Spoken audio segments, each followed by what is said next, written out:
جہاں تک رانا بدماشی اور خواجہ کرپشن کی آج کی پریس کانفرنسز کا تعلق ہے، تو عجیب سی بات ہے کہ آج پے در پہ پریس کانفرنسز ہو رہی ہیں، پی ڈی ایم کے سارے لیڈر پریس کانفرنسز کر رہے ہیں، اور ایک ارشد شریف ہی ان کو یاد ہے۔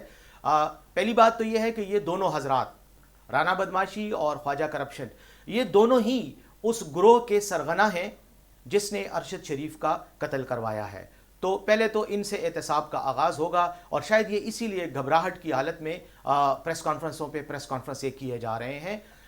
پی ڈی ایم کے مختلف رہنماؤں کی طرف سے پریس کانفرنسز ایک ایسے وقت میں جب ارشد شریف کی تدفین ہو رہی تھی، اس بات کی طرف کھلم کھلا اشارہ ہے کہ یہ چاہتے تھے کہ میڈیا کی توجہ ارشد شریف کے جنازے پر نہ ہو، قوم میں مزید غم و غصہ نہ پھیلے، اور ان کے اس کالے کرتوت پر پردہ پڑ جائے۔ لیکن ان کا یہ کالا کرتوت اللہ نے آشکارا کر دیا ہے۔